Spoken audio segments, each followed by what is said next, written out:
And Shelley and I have been married for 36 years. We have 3 children and 2 grandchildren. We live in the Charlotte area of North Carolina. I'm a builder. I'm a custom home builder, as you can tell by my background. That's one of our builds, which is one of my favorites. So I've been doing that for 20 plus years. Newton Custom Homes and Realty is our company name. So we do that. And we also build, for the last 7 years, we've built the St. Jude Dream Home here in the Charlotte area, which is a big fundraiser for St. Jude. You can see me wrong side, repping on my shirt there. We've been a part of raising a lot of money for kids that are fighting cancer. And it's an honor for us to be able to give back to our community. And so that's kind of the basic gist of who I am and who we are. Yeah. And if I can just pipe in there, Shelley was probably the sweetest person I have ever met, especially from my high school experience. So sweet. We were letter girls together and we're good friends. And you really got you a good one. She's a sweetheart. She has to be to put up with me. I also wanted to comment from our listeners. These houses that Jeff builds are incredible. The one you can't, for the podcast listeners, you can't see the house that he's got behind him, but it's amazing. It's gorgeous. It is truly a dream home. And the houses he builds for St. Jude's, I see those show up in my news feeds, and he puts his heart into that. It's his passion. And the houses that he produces to raise money for St. Jude's are amazing. So I just want to kind of give you kudos for that, Jeff. Well, thank you. It's been much more of a blessing to us than I think we have to them, but it's a great thing. Yeah. Okay. So having said that, if you wouldn't mind just sharing with our listeners a little bit about the story you shared on Facebook and your personal story as a child of divorce. So when I was 9 years old, my mom and dad told me they needed to talk to me, and they set me down at the kitchen table. I mean, as I'm telling you this, I have a very, very clear, vivid memory of that moment or moments. I know where I was sitting. I know what was around me. I mean, obviously, it was a very impactful moment in my life, and something that, almost 50 years later, I remember as clearly as the day it happened. But basically, they told me that they were not going to be living together anymore, that they were going to be splitting up. I don't know that I understood the word divorce at that point, but they dropped that bombshell on me, and it was very difficult for me. And you're an only child. Are you an only child? Right. I'm an only child. So it was, it was obviously very impactful. So shortly after that time, my dad moved out, and he moved into an apartment not far from where we were. And, life began in a different way at that point for all of us. And what was that early stage separation like for you? Well, part of it, I'm a 9-year-old kid at the time. So I'm living my life, as a 9-year-old kid, going to school, playing with my friends. So it wasn't like something that consumed me every moment of every day, certainly. And my dad, was intentionally very involved. I was always involved in sports, and so, basketball, football, baseball, all, year round, basically. And so my dad was always at those events. I mean, for all my life, really. I mean, and by the way, for my kids' life too, my dad he was the guy that was always there. Yeah. I can see he still has a place in your heart. Oh, absolutely. So a lot of that stayed kind of normal, but obviously, at home at night, he wasn't there. So I would go to his house, his apartment, every other weekend and spend time with him, in that way. And when that first started, one of the things that I mentioned when I was telling the story is I can remember vividly going to his apartment and there being basically nothing there. He had a couch and a TV on a little stand and a mattress on the floor, and that was it.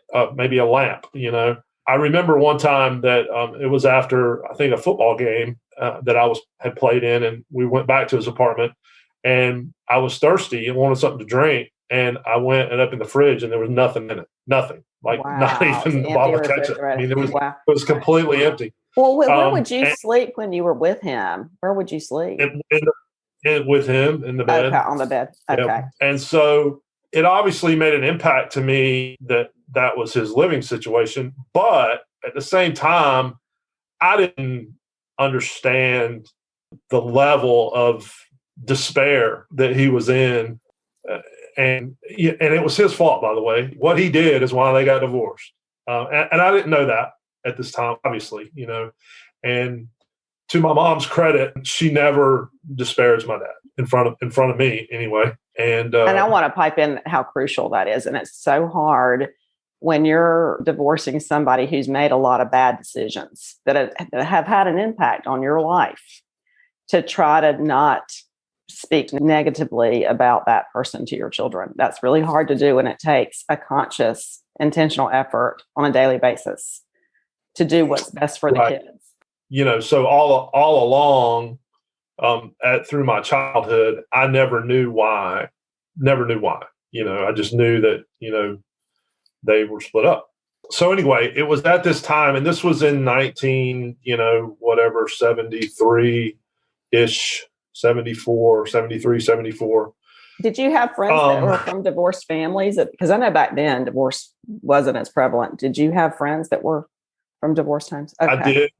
I did. My mom's best friend had 2 sons, and we were pretty close, and their mom was divorced. But shortly after my parents divorced, their mom got remarried, maybe a year or 2 after that. And my mom didn't. My mom didn't get remarried until like 96, 95. So 20 years later, 20 plus years later. Wow.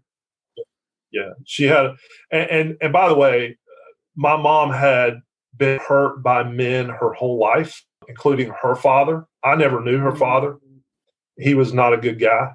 He abused my grandmother and my mom. So she had a lot of, obviously when things happen, sometimes marriages survive and work it out. But I feel like it was my mom's past that, when it happened to her, it was like, nope. Yeah. Because she had been hurt so much by her dad. She wasn't going to stay in there and tolerate it. Right. So anyway, my dad, like I said, was in a bad place of his own doing. So anyway, the story and the reason I did the Facebook post was this story that I'm going to tell you. At one point, he got to the end of his road and to the despair that he was in, I guess. And he decided that he was going to take his own life. And so he was in his bedroom. I didn't know this story until many years later. In fact, he never told me this story. I attended an event where he was giving his testimony, and he told this story with me in the audience. And I was like, oh my God. Wow. That's how you found out. How old were you at that time? I was probably late teens. Wow. Yeah, probably high school. Wow. Probably either high school or very like college. One in that area. I don't remember exactly. He's in his bedroom with a gun. And so he had decided he was going to end it. Well, at the same time, this was during the weekday, during work hours. So at the same time, my grandmother was at work. Now, my grandmother was, the best way I can describe her is a Pentecostal, Holy Ghost filled Christian woman, prayer warrior, like everybody in her little small town. If they had something that needed prayer, and by the way, in 1974, there was no Facebook where people could say, oh, my prayer warriors, pray for me. They would show up at her door or the door of her beauty shop. She had a 1-chair beauty shop, Beulah's Beauty Shop. And people, I've been there numerous times where people walk in the door while she's cutting somebody's hair and ask her to pray. And she stops, goes over and prays for them. And so that was my grandmother. So on this particular day that my dad was sitting in the bedroom with a gun, my grandmother was doing someone's hair with probably 2 or 3 people waiting. And as she told it, the Holy Spirit told me to call Al.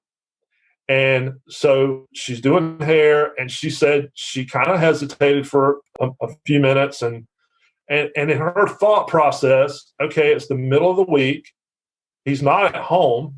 And obviously, no cell phones or anything like that. You're calling a home number, right? Right. Well, it's, 10 o'clock in the morning in the weekday. He's not at home. Why am I calling him? He's not there. But it persisted. And so finally, she gave in to that, leading, and she picked up the phone and called him. The phone rang. He kind of caught him off guard, like, who's calling me in the middle of the day? That was before robocalls too, I guess. Who's calling me at 10 o'clock in the morning? But he did answer the phone. And so it was a very brief conversation. She prayed for him. She said, the Lord told me to call you and pray for you. And so she did. And they hung up the phone.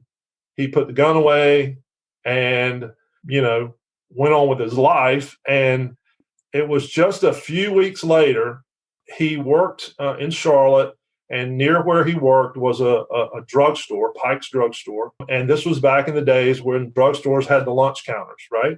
I remember. So he would go in remember there, Pike's.